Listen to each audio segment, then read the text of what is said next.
The first thing Robert did every morning was check the kitchen thermometer, not the indoor temperature. That was easy enough to feel, but the small digital unit he'd mounted near the back door that tracked the outdoor readings. In late April, the numbers were already climbing into the mid-80s by 10 in the morning, and the forecast promised nothing but higher peaks through summer. His wife Linda was cracking eggs into a skillet when he walked back inside, and their 2 teenage sons were slouched at the table scrolling through their phones. The smell of coffee mixed with the faint hum of the refrigerator, a sound that had become oddly loud to Robert over the past few weeks, as if the appliance itself was straining against the heat pressing through the walls. They lived 40 miles outside Tucson, far enough from the city that power outages weren't rare, and close enough that most neighbors assumed modern conveniences would always kick back on within an hour or two. Robert had spent 20 years as a mechanical engineer before taking early retirement, and he'd seen enough grid failures during monsoon season to know that assumptions were the first thing that broke when systems came under real pressure. He poured himself coffee and watched his older son Jake tap through a delivery app, adding frozen pizzas and ice cream to a virtual cart without looking up. Linda flipped the eggs and glanced at Robert over her shoulder, catching the look on his face. She knew that look. It meant he was about to say something the rest of them would roll their eyes at. "I'm thinking about digging," Robert said, keeping his voice level. "Out back, maybe 8 feet down." Linda set the spatula on the counter. "Digging what?" "A root cellar." Jake finally looked up from his phone. His younger brother Ben snorted into his orange juice. Linda turned fully now, arms crossed, one eyebrow raised in the way that said she was already calculating how much this would cost and how little sense it made. Robert had expected this. He'd been expecting it since the idea first took hold 3 weeks ago, when he'd read an article about the grid's cooling load during extreme heat and started doing the math on how long their refrigerator and freezer would hold temperature if the power went out for more than 6 hours. "A root cellar," Linda repeated slowly, as if testing the words for hidden meaning. "Like the pioneers used. Like anyone with sense used before we started depending on a compressor and a power line," Robert said. Ben leaned back in his chair, grinning. "Dad's going full doomsday prepper."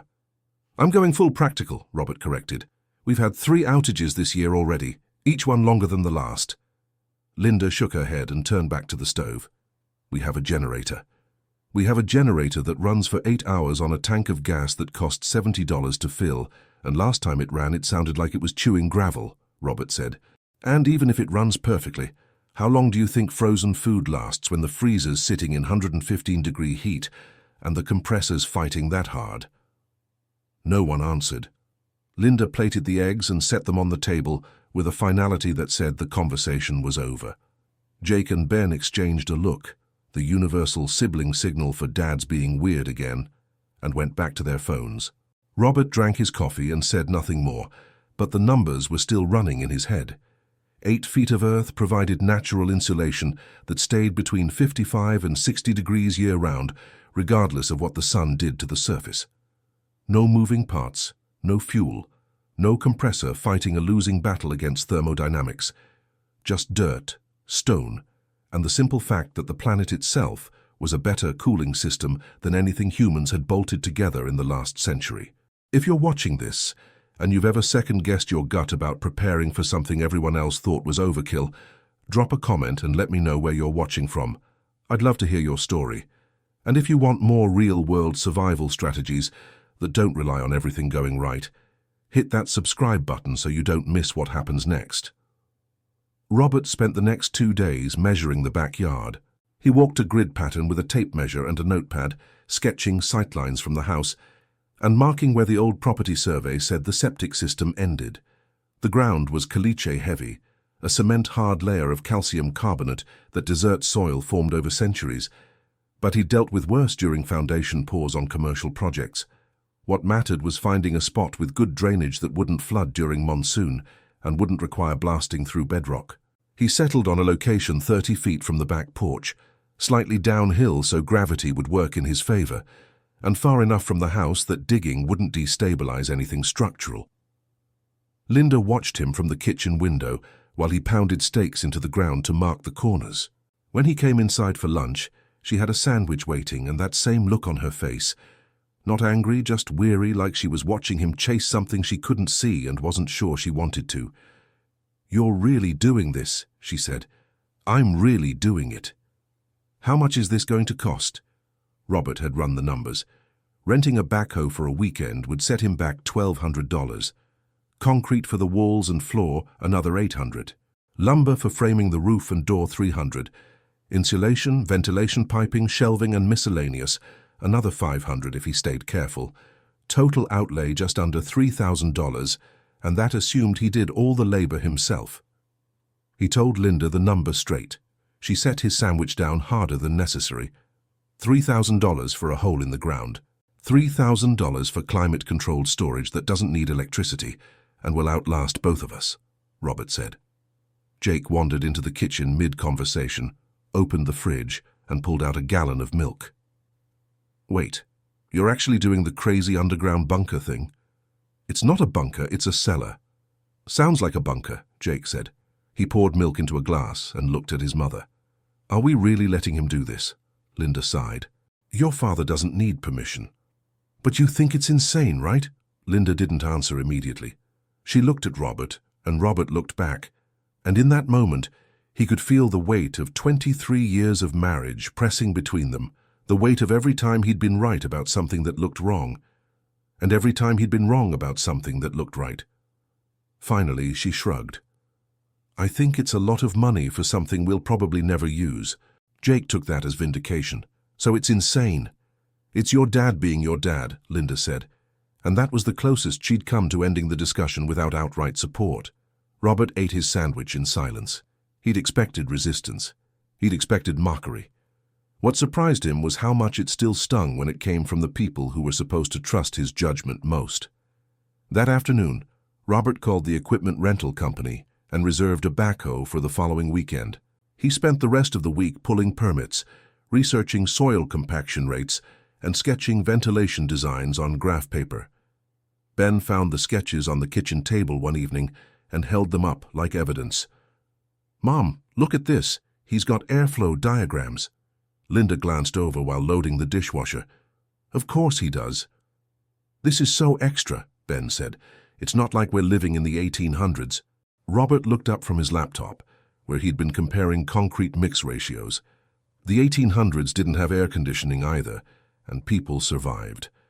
We've got air conditioning, and we're one bad heat wave away from panic buying ice that doesn't exist because everyone else had the same idea. We've got a freezer full of food," Ben said. "We're fine." "Until we're not," Robert said quietly. He didn't push further. There was no point.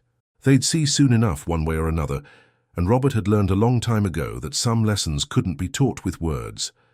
The backhoe arrived early Saturday morning, delivered on a flatbed trailer by a driver who gave Robert a 30-second rundown on controls and liability. Robert signed the paperwork and spent the next hour reacquainting himself with hydraulic levers and throttle response.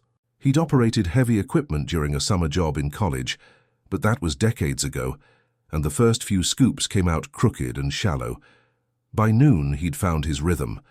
The bucket bit into the caliche with a grinding crunch, peeling back layers of sun-baked dirt and exposing the cooler, darker soil underneath.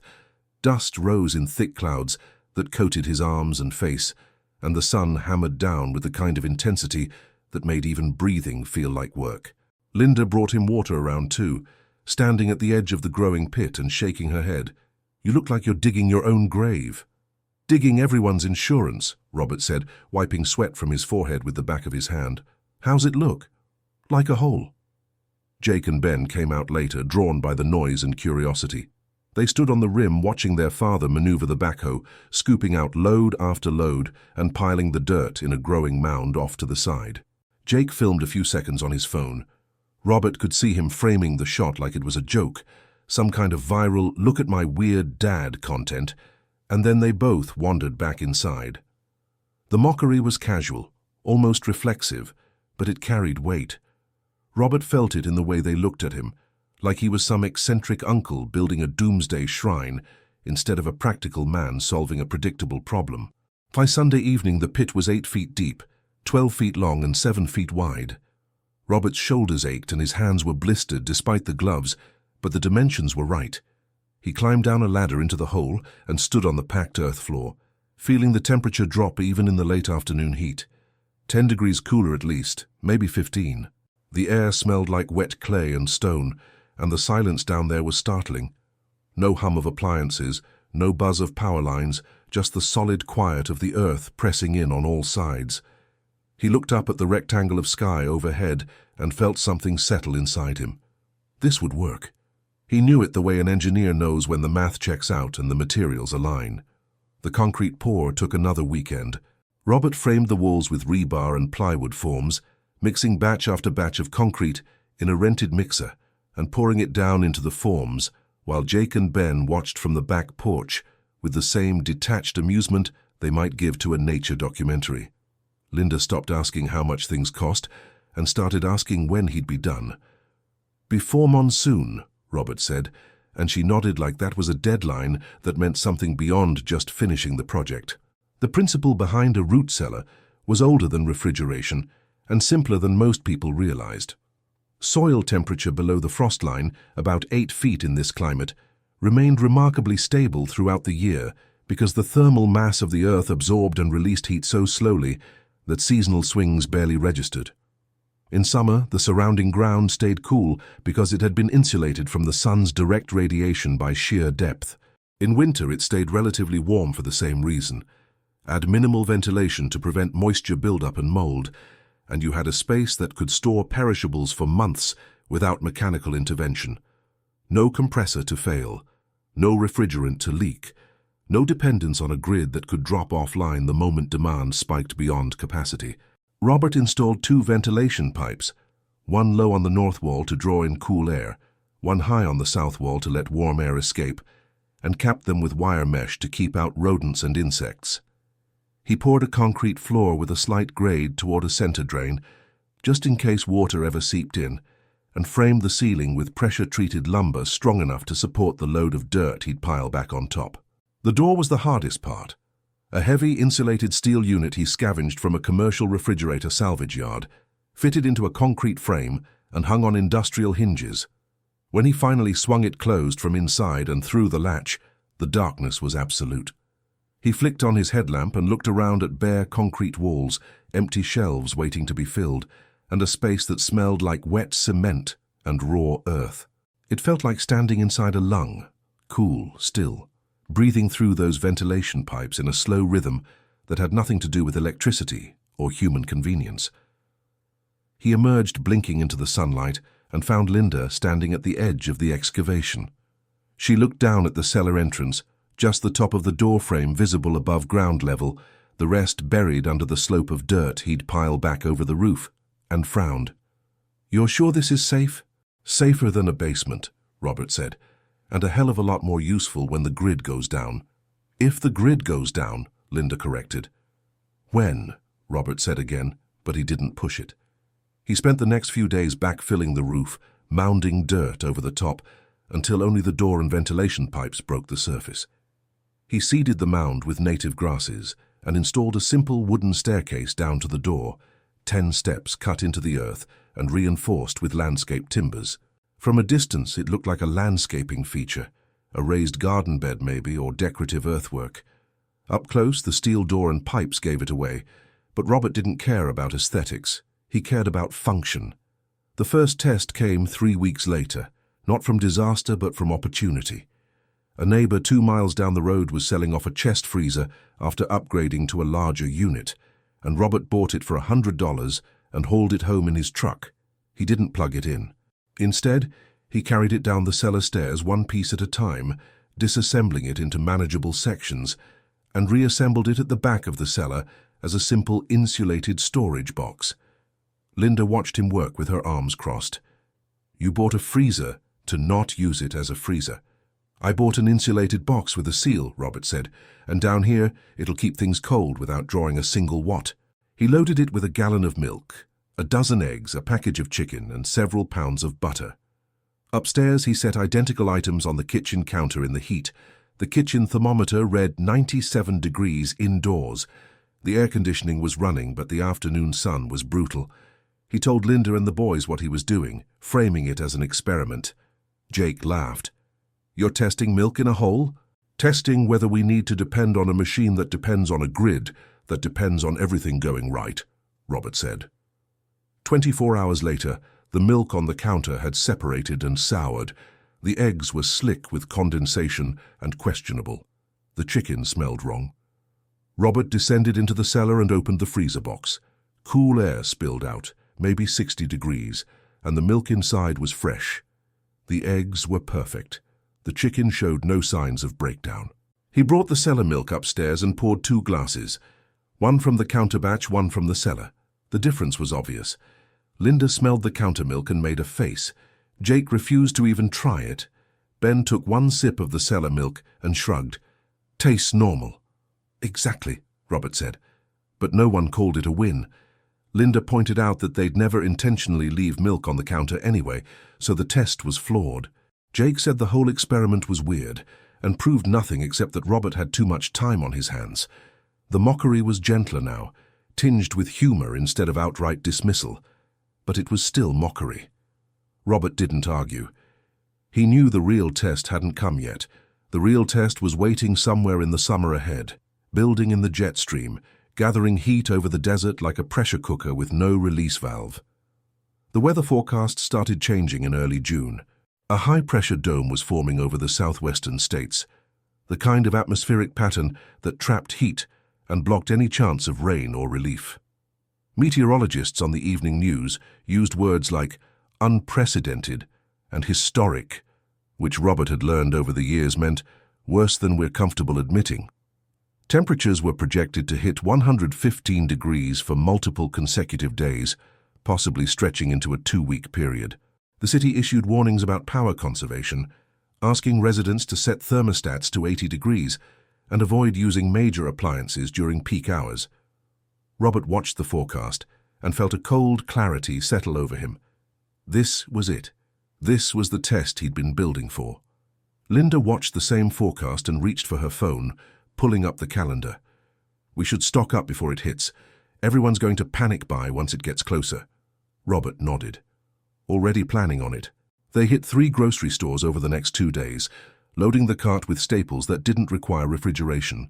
Canned goods, rice, pasta, dried beans, but also stocking up on perishables while they were still available. Milk, eggs, butter, cheese, fresh vegetables, packages of meat.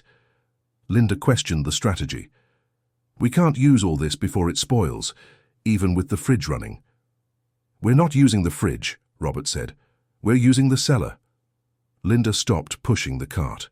They were in the middle of the frozen food aisle, surrounded by humming cases full of ice cream and frozen dinners. "You want to put all our food in that hole?" "I want to put our perishables somewhere. They'll stay cold without relying on a compressor that's going to be fighting 115-degree ambient temperature, on a grid that's already asking people to turn off their air conditioning," Robert said. He kept his voice calm, factual, the way he'd present a cost-benefit analysis to a client. "If the power stays on, great. We lose nothing. If it doesn't, we're the only ones on this street who aren't scrambling to save food or driving 20 miles to buy ice that doesn't exist." Linda looked at him for a long moment. "You really think it's going to be that bad?" "I think it's going to be exactly as bad as the math says it'll be. And the math says that when everyone turns their AC down to 70 because they're desperate, and when every refrigerator on the grid is running full time, something's going to give," Robert said. "I'd rather be wrong and look paranoid than be right and lose $300 worth of food." They loaded the cart. Jake and Ben stayed home playing video games in their rooms, with the air conditioning cranked and the windows closed against the heat. When Robert and Linda returned and started carrying groceries down to the cellar, Ben came out to the kitchen and watched with his arms crossed. "You're seriously moving all our food into the ground is—" "Seriously," Robert said. "What if it spoils down there?" "It won't." "How do you know?" Robert set down a crate of eggs and looked at his son. "Because I did the math, I built it right, and I tested it. Anything else you want to doubt, or are you done?" Ben held up his hands and backed off, but the mockery was still there in his expression, subtle, smirking, the look of a kid who thought his dad was overreacting and couldn't wait to say "I told you so" when nothing bad happened. Robert ignored it. He had work to do. The cellar shelves filled quickly, milk in sealed containers, eggs in cartons, cheese wheels wrapped tight, packages of chicken and beef stacked in the converted freezer box, fresh vegetables in crates lined with damp towels to maintain humidity. Butter, cream, yogurt, anything that needed to stay cold went down into the earth. Robert installed a battery-powered thermometer on the wall and checked it twice a day. 57 degrees, rock solid. He also installed a small battery-powered light on a timer, so he wouldn't have to navigate the stairs in darkness every time he needed something, and he mounted a clipboard near the door to track inventory. Linda came down once to see the setup and stood there looking at the shelves. It actually looks organized. It's a system, Robert said, same as any other storage, except it's underground and completely insane. Except it works, Robert said. Linda didn't respond. She climbed back up the stairs and left him alone in the cool darkness. Robert stood there for a moment, listening to the faint whisper of air moving through the ventilation pipes, and felt a strange sense of peace. Everything was ready. Let the heat come. The heat wave arrived on a Tuesday. The temperature hit 110 by noon and climbed to 114 by 3 in the afternoon. The air felt like standing in front of an open oven, and even with the air conditioning running full blast, the house struggled to stay below 85 degrees. The compressor outside ran without stopping, straining against the thermal load, and Robert could hear the pitch change in the motor. A subtle whine that suggested bearings and coils working harder than they were designed for. Linda kept all the curtains drawn and filled the sinks with cold water to soak towels they draped over their necks. Jake and Ben retreated to their rooms and stayed there, emerging only for food and water. By Thursday, the power company issued a warning. Grid demand had exceeded projections. They were asking everyone to raise thermostats to 82 degrees and turn off all non-essential appliances. Voluntary conservation now, mandatory rolling blackouts if demand didn't drop. Robert read the message on his phone and checked the outdoor thermometer, 116 degrees. The house AC was set to 78 and barely keeping up. He walked outside to check the compressor unit and found it vibrating harder than it should, the fan blades spinning in a blur while the metal housing radiated heat. He gave it another day, maybe 2, before something failed. Linda found him standing there staring at the unit. "Should we turn it off?" "Not yet," Robert said, "but soon." "What about the fridge?" "Fridge stays off starting now," Robert said. "We're full cellar from here on." Linda nodded slowly. She'd stopped arguing 3 days ago when the heat became real, and the newscasters started talking about emergency cooling centers and heat-related hospital admissions. The mockery had faded too, replaced by a wary silence that felt like they were all waiting for something to break. Robert went inside and unplugged the refrigerator. The sudden absence of its hum was startling. He opened the door one last time, pulled out the few items they'd kept inside, condiments mostly, things that wouldn't spoil immediately, and left the door propped open so the interior wouldn't grow mold. Then he locked the house, grabbed 2 flashlights, and headed down to the cellar to take inventory. 58 degrees. Everything exactly where he'd left it. He pulled out milk for dinner, eggs for breakfast, and a package of chicken he'd thaw for tomorrow. When he came back up the stairs, Jake was standing in the kitchen looking at the open, empty refrigerator. "We really don't have a fridge anymore." "We have a better fridge," Robert said, setting the milk on the counter, "and it doesn't cost us anything to run." Jake looked at the milk like it might be poisoned. "That's been in the dirt for 3 days. "That's been at 58 degrees in a controlled environment for 3 days, Robert corrected. "Colder than this kitchen, safer than a fridge that's fighting a losing battle, and it'll stay that way whether the power's on or not."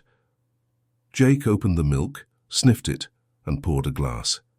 He drank it slowly, waiting for something to taste wrong, and then frowned. "It's fine." "Told you," Robert said, but there was no satisfaction in it. He could feel the heat pressing against the windows and the grid straining under the load of 1,000,000 air conditioners. The real test was still coming. Friday afternoon, the power went out. Not a flicker or a brownout, but a hard drop. Every light, every appliance, every hum of modern life cutting to silence in an instant. Linda was folding laundry in the living room when it happened. She stopped mid-fold and looked up. "That's not good." Robert checked his phone. No alerts yet, but the neighborhood text chain was already lighting up with messages. Power's out. Anyone know how long? Did everyone lose it? He walked outside into the furnace air and looked down the street. No lights anywhere, no compressors running, just the sun hammering down on rooftops and asphalt that shimmered with heat. A few neighbors were standing in their driveways, phones raised, trying to figure out what was happening. Robert went back inside and found Linda and the boys gathered in the kitchen. "How long?" Linda asked. "No idea," Robert said. "Could be an hour. Could be longer." "Longer? How much longer?" "Long enough that everyone's refrigerator is going to start warming up and everyone's going to realize they're in trouble," Robert said. He looked at Jake and Ben. "Which means we're not." They waited. An hour became 2. The house temperature climbed from 85 to 90, then to 95. They opened windows despite the heat outside, because at least moving air felt better than still air. Robert checked the cellar and found it unchanged, 58 degrees, everything stable. He brought up more food for dinner, and they ate in the increasingly hot kitchen, while the sun angled lower, and the temperature outside finally started to drop. By nightfall it was down to 102 degrees, which felt almost cool compared to the daytime peak, but the house interior stayed stuffy and oppressive. They slept with every window open and fans running off battery packs Robert had charged days earlier. The power stayed off. Saturday morning brought no relief. The temperature was already 95 by 8 a.m., climbing toward another 115-degree afternoon. Robert's phone buzzed with alerts from the power company. Grid failure due to overload. Repair crews working around the clock. Estimated restoration time unknown. The neighborhood text chain was frantic now. Generators running out of fuel. Ice sold out at every store within 30 miles. Refrigerators full of spoiling food. One neighbor posted a photo of her fridge interior. Milk leaking, meat turning gray, vegetables wilting. Another neighbor replied that he'd lost $200 of groceries and was driving to his sister's house in Flagstaff, where the power was still on. Robert sat on the back porch drinking coffee he'd brewed on a camp stove and watched his neighbors load their cars with luggage and coolers. An exodus. The ones who stayed were the ones who couldn't leave. Elderly folks on fixed incomes, families with nowhere to go. People who'd gambled that the power would return before their food spoiled and were now losing that bet. Jake came outside and sat down next to him. "Everyone's leaving." "Not everyone," Robert said. "Most people. Most people didn't prepare." Jake was quiet for a moment, watching a family 3 houses down wrestle a generator into their truck bed. "You think we're okay?" "I know we're okay," Robert said. "Check the cellar if you don't believe me." Jake did. He went down the stairs alone while Robert waited on the porch. When he came back up 5 minutes later, his expression had changed. Not quite respect, but something closer to understanding. "It's cold down there." 58 degrees, Robert said. "Same as it was yesterday, same as it'll be tomorrow." "And the food's really fine?" "Go pour yourself some milk and tell me," Robert said. Jake went inside. Robert heard the sound of the refrigerator door, still propped open, still empty. And then the sound of Jake rummaging in the cellar supplies they'd brought up, a glass being filled. A long pause. Then Jake came back outside with a half-empty glass and a confused look. "It tastes completely normal." "Because it is completely normal," Robert said. "Temperature's the only thing that matters for preservation. Everything else is just bells and whistles." They sat together in the heat while the sun climbed, and the temperature pushed toward 116 again. Around noon, a truck pulled up in front of their house. A neighbor from 4 doors down, a man named Patterson, who Robert knew from occasional driveway conversations. Patterson climbed out looking haggard, his shirt soaked with sweat. He walked up to the porch without invitation. "Robert, I heard you built some kind of underground storage thing." "Root cellar," Robert said. "Finished it a month ago." "Does it work?" "It works." Patterson wiped sweat from his face. "I lost everything in my fridge. $300, maybe more. Wife's pissed, kids are complaining, and there's no ice anywhere. I'm about to throw it all in trash bags and drive it to the dump." He hesitated. "You think there's room down there for some of our stuff? Just until the power comes back?" Robert considered. The cellar wasn't huge, but it wasn't full either. He'd built in extra capacity assuming they'd expand usage over time, and right now half the shelves were empty. How much are we talking? 2 bags of groceries, meat mostly, some milk. I'll pay you. You don't need to pay me, Robert said. He stood up. Bring it over, we'll find room. Patterson looked like he might cry. Seriously? Seriously. But you tell anyone else and I'm not making promises. Space is limited. Patterson jogged back to his truck and returned 5 minutes later with 2 reusable shopping bags stuffed full. Robert led him down the cellar stairs and pointed to an empty shelf. Patterson set the bags down and stood there in the cool air, breathing it in like oxygen. Jesus Christ, it's actually cold down here. 58 degrees, Robert said. It'll stay that way. How? Robert gave him the short version. Soil temperature, thermal mass, insulation, ventilation. Patterson listened like a student taking notes, nodding at each point. When Robert finished, Patterson shook his head slowly. I thought you were nuts when I saw you digging. My wife laughed, said you were building a fallout shelter. Not a fallout shelter, just insurance. I'm sorry I laughed, Patterson said quietly. I should have paid attention. They went back upstairs. Patterson thanked him 3 more times before leaving, and Robert went inside to find Linda watching through the window. You're taking in other people's food now? He asked. He needed help. What if everyone asks? Then we make decisions, Robert said. But right now we've got room. 2 more neighbors showed up by evening, then a 4th the next morning. Word had spread quietly. Patterson had kept his promise not to broadcast it, but desperate people talked to other desperate people, and by Sunday afternoon Robert had a small line of folks carrying bags and coolers down to the cellar. He turned away anyone who wanted to store non-perishables, keeping the space reserved for food that would genuinely spoil without cooling. Linda helped him organize the shelves, creating sections for each family and labeling everything. Jake and Ben stopped mocking entirely. They helped carry loads and started checking the thermometer themselves, fascinated by how stable the temperature remained despite the chaos above ground. Monday morning, the power company issued a new alert. Restoration was delayed. Crews had discovered transformer damage from the sustained overload, and replacement parts were being expedited from out of state. Best estimate, another 3 days.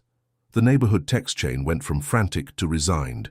People were living out of coolers filled with rapidly melting ice, eating canned soup and dry cereal, and counting the hours until they could return to normal life.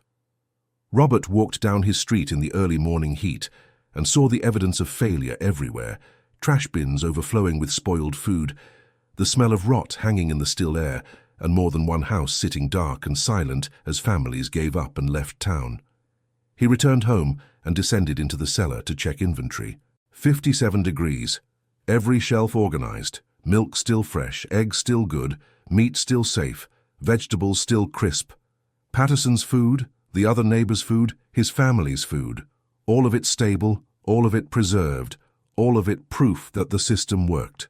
He stood there in the cool darkness, listening to the whisper of air through the ventilation pipes, and felt a strange mix of vindication and sadness.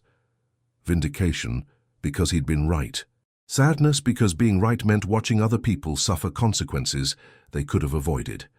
Linda came down the stairs behind him, moving carefully in the dim battery light. We're almost out of milk. We've got 4 more gallons on the bottom shelf. I mean us specifically, our milk, not the neighbors. Robert checked the clipboard.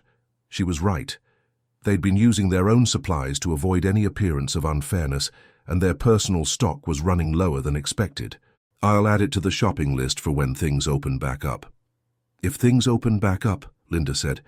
She looked around at the shelves, at the food they were protecting for 6 families, and shook her head. You built this thing, and I mocked you for it.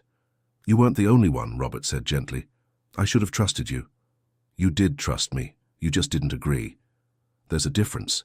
Linda reached out and touched the concrete wall, running her hand over the rough surface. How did you know it would be this bad? I didn't know, I just planned for it. There's a difference there too. They stood together in the quiet for a moment. Then Linda asked the question Robert had been waiting for since the power went out. What happens if it doesn't come back on for a week? 2 weeks? Then we're still fine, Robert said. This system doesn't depend on the power returning. It depends on physics, and physics doesn't change. But eventually we run out of food. Eventually everyone runs out of food. We just run out later, which gives us time to adapt. Linda nodded slowly. They climbed back upstairs together and found Jake and Ben in the living room, sprawled on the couch in the oppressive heat. Jake looked up as they entered. "Patterson just texted. He wants to know if we can fit another bag." "Tell him yes," Robert said, "and tell him to bring anyone else who needs help." By Tuesday, the cellar was at capacity. 11 families total, each with a labeled section, each checking the thermometer themselves when they came by to drop off or retrieve items. The unspoken agreement was simple. Robert provided the space and the system, and everyone respected the rules. No overcrowding, no taking what wasn't yours, no spreading word beyond the people who'd already found out. It became a quiet network of preparation and mutual aid, the kind of thing that formed when systems broke down and people had to rely on something older than electrical grids and refrigerated trucks. Wednesday afternoon, the power came back on. The hum of returning electricity was almost shocking. Lights blazing to life, refrigerators clicking on, air conditioners roaring back to work. Linda was in the kitchen when it happened, and she actually flinched at the sudden noise. Jake and Ben cheered from their rooms. Robert was outside and heard the sound travel down the street as every house simultaneously returned to life. He went inside and checked the thermostat. The AC was already working, pulling the interior temperature down degree by degree. Linda stood in front of the empty refrigerator, door still propped open. "Should we plug it back in?" "Give it an hour to stabilize," Robert said. "But yeah." They did. By evening, the house felt almost normal again. Cool air, working appliances, the familiar rhythm of modern life humming along as if the outage had been a brief inconvenience rather than a 4-day crisis. Neighbors emerged from their houses cautiously, checking with each other that the power was really back, really stable. The neighborhood text chain shifted from desperation to relief, then to anger, as people calculated the full cost of spoiled food and ruined plans. Patterson came by that evening to collect his bags. Robert met him at the cellar entrance and helped carry everything up. Patterson's food was exactly as he'd left it. Milk still fresh, meat still safe, vegetables still crisp. He loaded it into his truck with a reverence that felt almost religious. "You saved us $500 minimum, probably more." "Just glad I could help," Robert said. "I'm building one of these," Patterson said firmly. "Soon as I can. You got plans I can borrow?" Robert did. He'd sketched them all out during construction, measurements and materials lists and ventilation diagrams. He promised to make copies. Patterson drove away, and 3 more neighbors came by with the same request before the sun set. Linda watched from the porch as Robert explained the same details over and over. Soil depth, temperature stability, insulation principles. When the last neighbor left, she came down to stand beside him. "You're going to end up teaching half the street how to do this." "Good," Robert said. "Next time we won't be the only ones ready." Jake and Ben helped empty the cellar over the next few days as families came by to reclaim their food. Every bag and container came up still fresh, still preserved, still proof that the system worked. The boys stopped treating it like a joke and started asking questions. How deep did you dig? How much did it cost? Could it work in other climates? Robert answered everything patiently, and when the cellar was finally empty except for their own supplies, he gave them a tour of the whole system. He showed them the ventilation pipes, explained the thermal mass principle, and walked them through the cost-benefit math that had justified the build in the first place. Ben stood at the bottom of the stairs, looking up at the entrance. "I'm sorry I called you crazy." "You weren't wrong to question it," Robert said. "Questioning is healthy, but so is preparing for what you know is possible." "Could this have failed?" Jake asked. "Like, was there any chance it wouldn't work?" Robert considered the question seriously. "If I'd built it wrong depth, wrong ventilation, wrong insulation, then yeah, it could have failed. But I did the math first. I tested principles. I didn't guess." "What if the power had stayed off for a month?" Ben asked. "Then we would have adapted, rationed, coordinated with neighbors. The cellar buys time, and time is what you need most when things go wrong." They climbed back upstairs together into the now cool house. The refrigerator was running again, humming quietly, its interior stocked with fresh groceries Linda had bought that morning. It felt almost surreal after 4 days of the cellar being their only option. Jake opened it and pulled out a soda, popping the tab and drinking it while staring at the interior. "It's weird having this back. It's convenient," Robert said. "But convenience isn't the same as reliability." Linda made dinner that night using the stove, the oven, and every modern convenience they'd been missing. They ate together at the table, and for the first time in months, no one mocked Robert for being cautious or called his preparations overkill. The conversation had shifted. Now they were asking what else could be done, what other systems could be backed up, what other dependencies could be reduced. Robert answered carefully, not wanting to push too hard, but he could feel the change in the room. They'd seen the cost of unpreparedness in their neighbors' faces and trash bins. They'd seen the value of foresight in their own full bellies and functioning household. The following weekend, Patterson started digging his own cellar. 2 other neighbors did the same. Robert lent them his sketches and walked each site to check soil conditions and drainage. He didn't charge for the help. It felt more important to spread the knowledge than to profit from it. Within a month, 4 cellars were under construction on their street alone, and Robert heard rumors of others starting in nearby neighborhoods. People had stopped laughing at the idea and started treating it as common sense. The kind of practical insurance that made more sense than gambling on systems that could fail.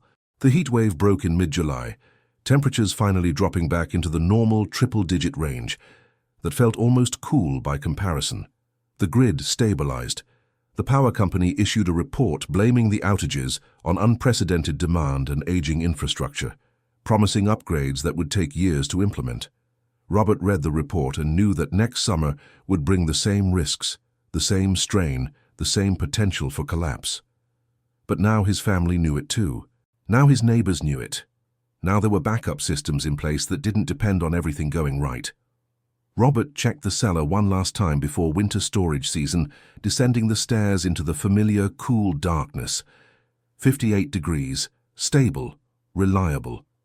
He'd kept their shelves partially stocked, milk rotated weekly, eggs refreshed, some meat and vegetables on hand. But the urgency was gone. This was just part of their routine now, like checking the air conditioning filter or testing the smoke detectors. Linda came down behind him carrying a basket of produce from the farmer's market. "Where do you want these?" "Middle shelf, left side," Robert said. "We'll use them over the next 2 weeks." She set them down carefully and looked around. "It still smells like concrete down here. It'll fade. Give it another year and it'll just smell like earth." They climbed back up into the afternoon light. The temperature was 98 degrees, hot but manageable. The house AC was running normally. The refrigerator hummed in the kitchen. Everything had returned to baseline. But Robert knew now, and his family knew, and his neighbors knew, that baseline was fragile. Baseline was temporary. Baseline could break the moment conditions shifted beyond designed tolerances. The root cellar wasn't paranoia or overreaction. It was just engineering, planning for predictable failure modes and building redundancy into critical systems. Jake came outside carrying his laptop, settling into a patio chair in the shade. He'd been researching solar panels and battery systems, running calculations on independence from the grid. Ben had started a project at school about food preservation techniques across cultures and time periods. Linda had stopped asking Robert if his preparations made sense and started asking what else they should consider. The mockery was gone, replaced by collaboration. The family that had doubted him had become the family that learned from him, not because he'd proven them wrong, but because circumstances had proven the value of being ready. Patterson stopped by one evening to show Robert photos of his completed cellar. It was smaller than Robert's but followed the same principles. 8 feet deep, concrete walls, insulated door, dual ventilation. He'd already stocked it with basics and was planning to expand capacity next spring. "My kids thought I was copying your crazy project," Patterson said. "Now they're asking why we didn't build it bigger." "That's how it goes," Robert said. "People don't plan until they see why planning matters. You should teach a class or something. People around here would pay for this knowledge." Robert shook his head. "I'll share it for free. Knowledge isn't worth much if it stays locked up." Patterson left, and Robert sat on his porch watching the sun set over the desert. The sky was orange and purple. the air cooling degree by degree as darkness approached.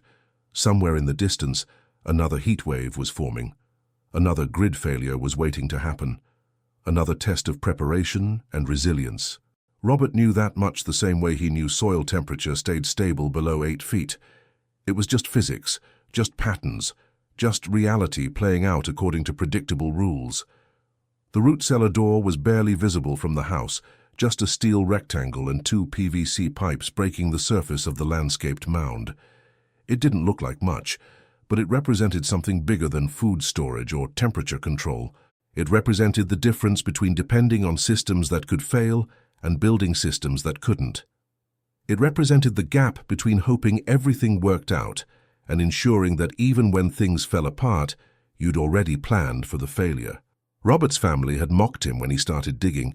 His neighbors had laughed. Strangers had called it overkill. But when the heat wave hit and the power grid collapsed and everyone's food spoiled in refrigerators that couldn't keep up, the mockery died fast. The laughter stopped. The doubt evaporated. What remained was the simple, undeniable fact that preparation wasn't paranoia. It was practical. It was smart.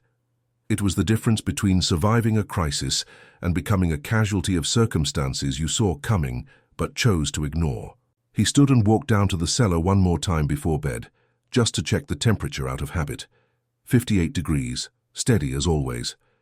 He closed the door and climbed back up into the warm night air, and he felt something that wasn't quite pride, but wasn't modesty either. It was the satisfaction of having seen a problem, solved it correctly, and watched the solution work exactly as designed. No magic, no luck, just math, materials, and the willingness to act when action still mattered. The root cellar would be there next summer when the heat came back. It would be there the summer after that, and the summer after that. It would outlast the current grid, the current infrastructure, and probably outlast Robert himself. That thought didn't bother him. Legacy wasn't about being remembered. It was about building things that worked long after you stopped being around to maintain them. The monsoon season arrived in late July, bringing brief violent storms that dropped torrents of rain and then vanished as quickly as they'd formed.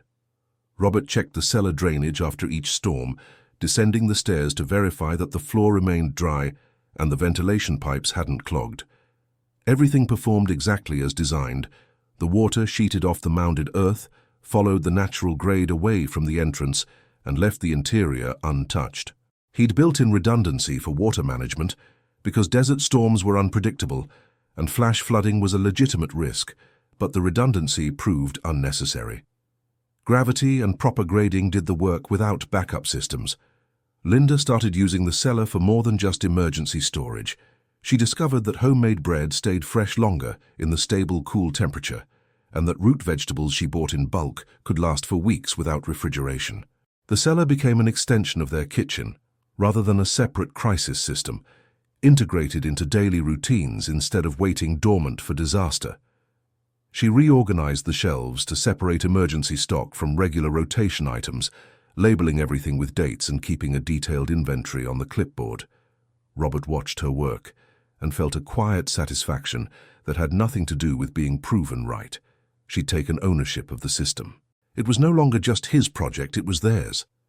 Ben's school presentation on food preservation earned him an A and generated enough interest that his teacher invited Robert to speak to the class about practical engineering solutions to everyday problems. Robert spent an evening preparing a talk that avoided jargon and focused on principles anyone could understand: thermal mass, insulation, redundancy, cost-benefit analysis. He brought photos of the construction process and a simple diagram showing how soil temperature worked. The students asked smart questions. How deep would you need to dig in a different climate? Could you build this in an apartment? What other systems could use the same principles? Robert answered each question thoroughly, emphasizing that engineering wasn't about copying solutions, but understanding principles and adapting them to local constraints. One student asked if building a root cellar made him a prepper, and Robert paused before answering. I don't know what that word means anymore. If preparing for predictable problems makes you a prepper, then every engineer who ever designed a backup system is a prepper. Every person who keeps a spare tire in their car is a prepper.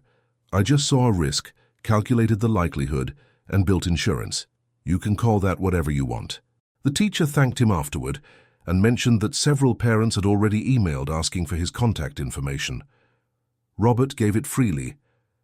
By the end of the month, he'd consulted on 6 different Cellar projects across 3 zip codes, walking properties and helping people adapt the design to their specific soil conditions and space constraints. He didn't charge for the consultations. The knowledge wasn't proprietary, and the more people who built resilient systems, the more stable the community became during the next inevitable crisis. Patterson's Cellar proved its worth during a 3-day power outage in September when a monsoon storm took down transmission lines. This time, half the neighborhood had backup storage, and the panic that had defined the summer outage was notably absent. People checked on each other, shared resources, and treated the outage as an inconvenience rather than a catastrophe. Robert's phone buzzed with messages from neighbors confirming their food was safe and asking if anyone needed help. The shift from individual crisis to collective preparedness felt significant in a way he hadn't anticipated. One cellar had been his project. 10 cellars created a network. Jake graduated high school that spring with plans to study civil engineering. He credited the Cellar project with clarifying his interests, telling Robert over dinner one night that watching something go from concept to functional reality had made abstract math feel suddenly relevant. Robert asked him what he wanted to build someday, and Jake said infrastructure that didn't fail when people needed it most. Water systems, power grids, transportation networks designed with enough redundancy that one failure didn't cascade into total collapse. Robert nodded and felt something complicated in his chest that might have been pride mixed with hope. The summer after the heat wave brought similar temperatures but different outcomes. The power company had implemented rolling conservation schedules that spread demand across hours, instead of concentrating it during peak afternoon heat. The grid stayed stable. Outages were brief and localized. Robert's Cellar continued functioning in the background, maintaining steady temperature and preserving food whether the power was on or off. It had become invisible infrastructure, the kind of system that only got noticed when it wasn't there.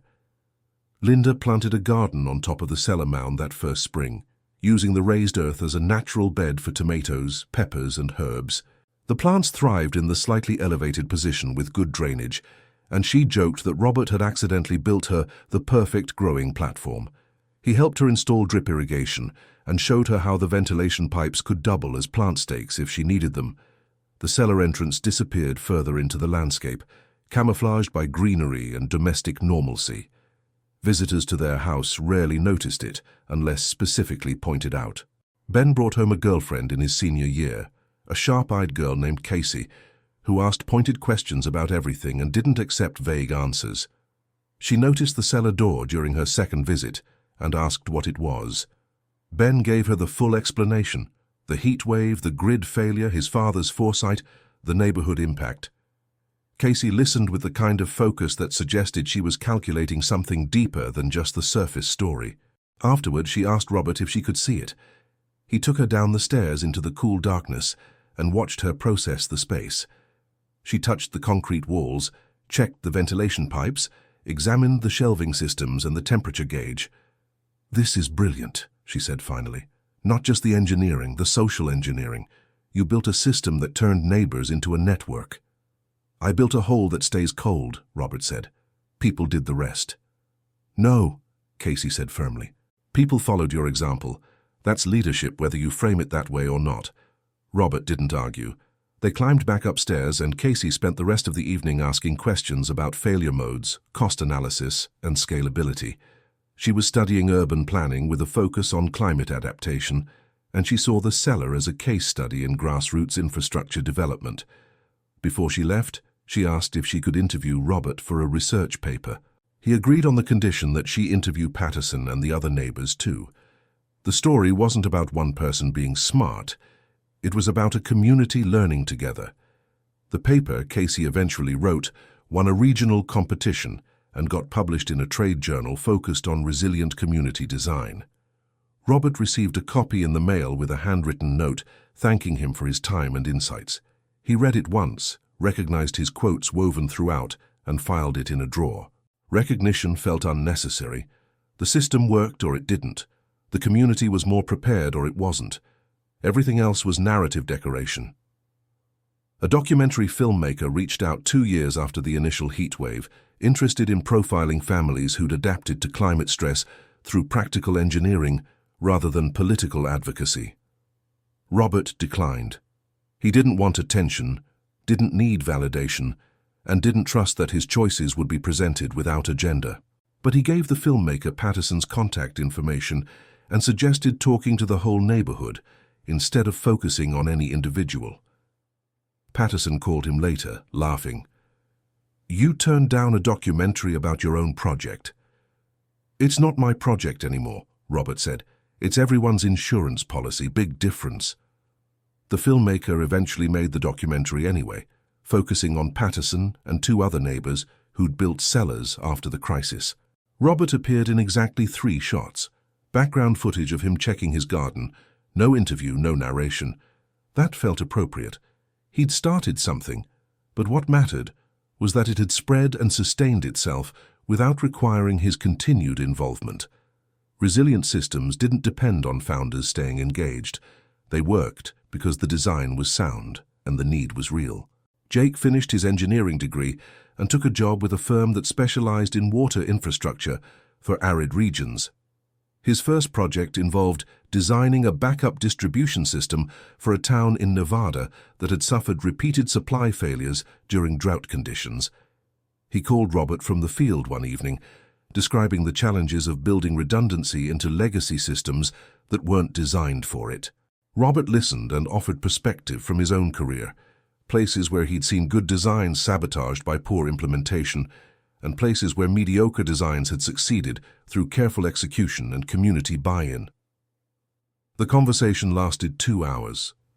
When they finally hung up, Robert felt the strange satisfaction of watching his son wrestle with the same fundamental problems he'd spent decades solving, just at a different scale. Ben became a teacher, specifically choosing to work in under-resourced schools, where practical knowledge had more immediate impact than abstract theory. He taught physics and engineering fundamentals, and he brought students to the house every year to see the cellar and understand the principles behind it. Robert would take small groups down the stairs, show them the thermometer reading, and then guide them through the logic. Why this depth? Why this ventilation pattern? Why these materials? The students always asked the same core questions, and Robert always answered with the same patient detail. Some of them built scale models for science fairs. Others went home and convinced their parents to start similar projects. The knowledge kept spreading in small increments. Linda retired from her office job and started a consulting business, helping families assess their household vulnerabilities and develop practical preparedness plans.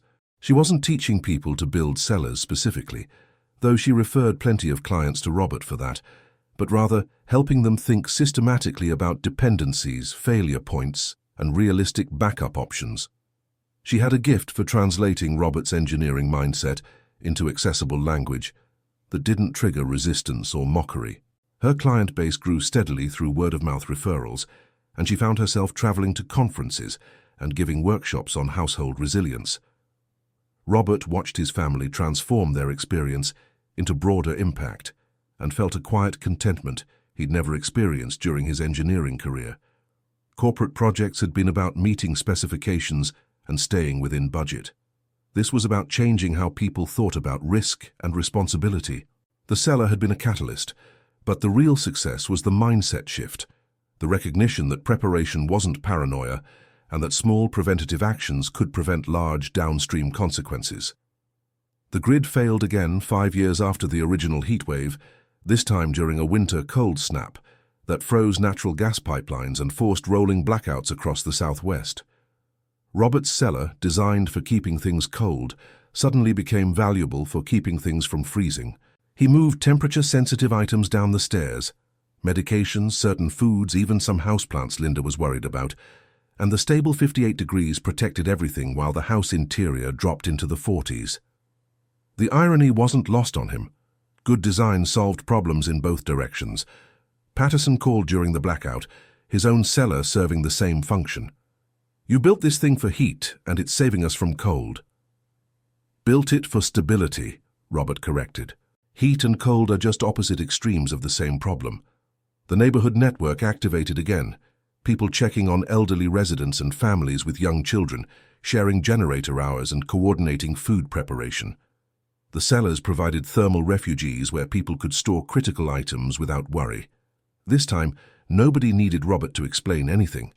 The system had been tested twice under opposite conditions and had proven reliable both times. It had earned trust through performance rather than promises. Robert turned 65 that year, officially old enough for Medicare and retirement planning conversations he kept postponing. Linda asked him what he wanted to do with the rest of his life, now that the kids were launched and the house was paid off and they had flexibility. He thought about it for a long time before answering. "I want to build things that work," he said finally. "Maybe not cellars specifically, but systems, solutions, things that help people survive what's coming." "What's coming me?" Linda asked. Robert gestured at the window, at the desert beyond, at the grid and the climate and the infrastructure that was all straining under pressures it wasn't designed for. More of the same, hotter heat, worse storms, longer outages, resources getting scarcer. "I don't know the details, but I know the pattern. Systems break when they hit limits. We're hitting limits." Linda nodded slowly. She'd seen enough now to know he wasn't exaggerating. "So you want to spend retirement building backup plans?" "I want to spend retirement making sure the next generation doesn't have to learn these lessons the hard way," Robert said. "We got lucky. The grid failed, but it came back. Next time might not be lucky. Next time might be permanent in some places. I'd rather help people prepare while there's still time." He started teaching workshops through the community college, free evening classes on practical resilience engineering. The first session drew 11 people. The 10th session drew over 60. He taught them about root cellars and cisterns, passive cooling and thermal mass, grid independence and water security. He brought in guest speakers. Patterson talked about his experience building his cellar. Casey presented research on community-scale solutions. Jake discussed water infrastructure. Ben demonstrated teaching methods that made technical content accessible. The workshops became a monthly institution, and people started traveling from other towns to attend. One student in the third workshop was an older woman named Mrs. Alvarez who'd lost her husband during the heatwave 5 years earlier. He'd had heart problems, and the heat had stressed his system past the breaking point. She sat in the back and took meticulous notes, asking precise questions about ventilation rates and concrete curing times. After class, she approached Robert. "I'm building one of these," she said. "Not because I need it anymore, my husband's gone, but my daughter has 3 kids and they live in Phoenix with no backup plan. I'm building it for them." Robert helped her with the design, adapting it to her smaller property and accounting for her physical limitations. She hired contractors for the heavy digging, but did all the detail work herself, installing shelves, painting, identifying labels, organizing inventory systems. When it was finished, she invited her daughter's family to visit and showed them what she'd built. The grandchildren thought it was the coolest thing they'd ever seen, a secret underground room at Grandma's house. The daughter understood the real message. "You're saying we're not ready." "I'm saying I love you and I want you to be okay when things break," Mrs. Alvarez told her. The daughter started planning her own cellar the next month. Those ripples kept spreading. Robert lost count of how many cellars existed in the region by the time he hit 70. Hundreds, certainly. Maybe over 1,000. Each one represented a family that had decided preparation made sense, that self-reliance was worth the investment, that depending on fragile systems was a choice they didn't have to make. Some were elaborate, built by contractors with modern materials and sophisticated ventilation. Others were rough and minimal, hand-dug by people with limited resources but strong motivation. All of them worked because the principle was sound. The mockery Robert had experienced during that first build never fully disappeared from society at large. Preparedness still got dismissed as paranoia by people who hadn't experienced failure firsthand, who still believed systems would always recover, and that disasters were rare anomalies instead of predictable outcomes. Robert stopped trying to convince those people. He focused instead on the ones who'd already learned, who'd already felt the fear of watching food spoil, or power fail, or water run dry. Those people didn't need convincing. They just needed information and support. Jake's firm designed a neighborhood-scale geothermal cooling system for a development in Arizona that used the same principle as Robert's Cellar: stable underground temperatures, passive heat exchange, minimal energy input. The system served 200 homes and reduced their cooling costs by 60% while providing backup functionality during outages. Jake called Robert the day it went operational. "Remember when you were digging that hole and everyone thought you were crazy?" "I remember," Robert said. "This is that hole scaled up 1,000-fold. We're using your exact principle, just bigger pipes and fancier engineering." "Principle doesn't change with scale," Robert said. "That's why it's a principle." Jake laughed. "You should see the mock-ups. The marketing team keeps calling it innovative cooling technology. I keep telling them it's literally dirt and physics, and they keep insisting we need better branding." Robert smiled. "Let them brand it however they want, long as it works." The cellar at Robert's house continued functioning year after year with minimal maintenance. He descended those stairs every few weeks, just to check the temperature and verify that nothing had shifted or degraded. 58 degrees, always 58 degrees. The concrete had cured fully and stopped smelling industrial. The earth had settled around the structure and integrated it fully into the landscape. Linda's garden on top flourished every summer, roots reaching down into soil that was slightly cooler and more moisture-retentive than surrounding areas.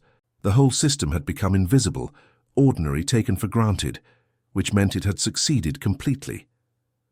Robert was 73 when the power company announced they'd be decommissioning the old transmission lines that served his neighborhood and replacing them with a modern grid that included distributed solar, battery storage, and smart load management.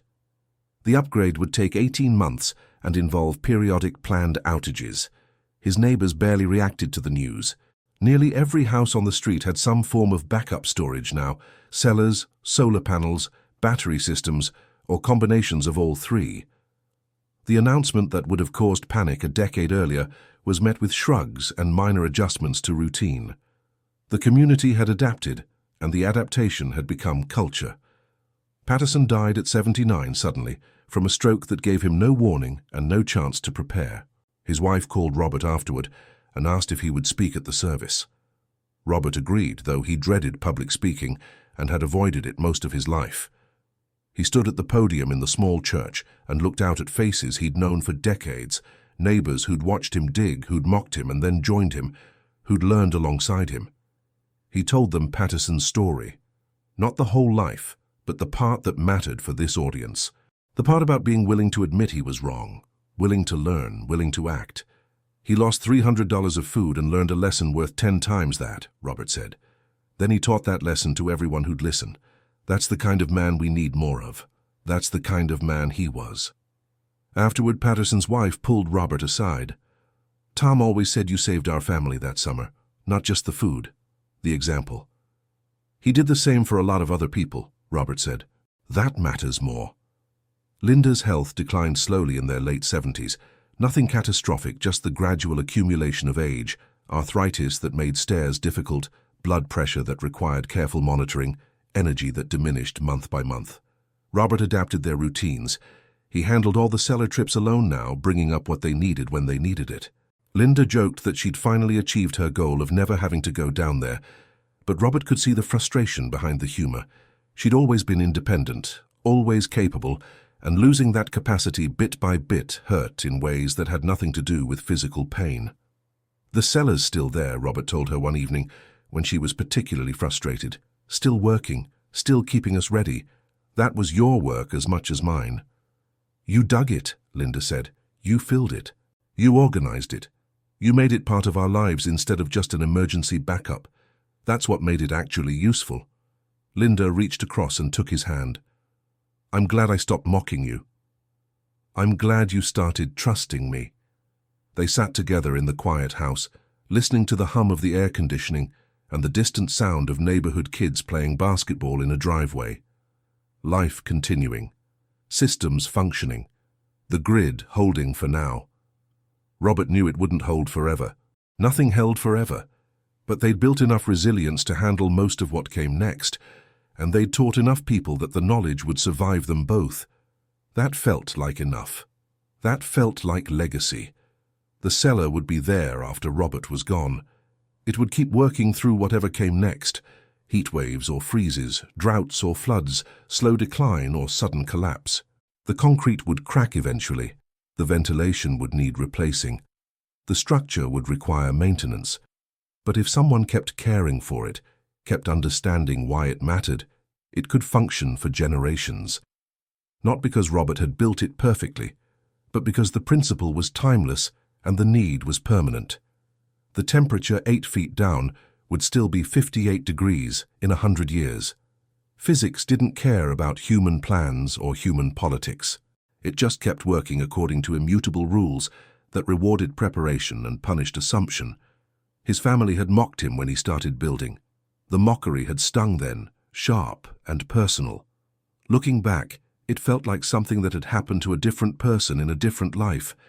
The man who'd absorbed that mockery and kept digging had done what needed doing anyway, not because he enjoyed being right, but because being wrong would have cost too much.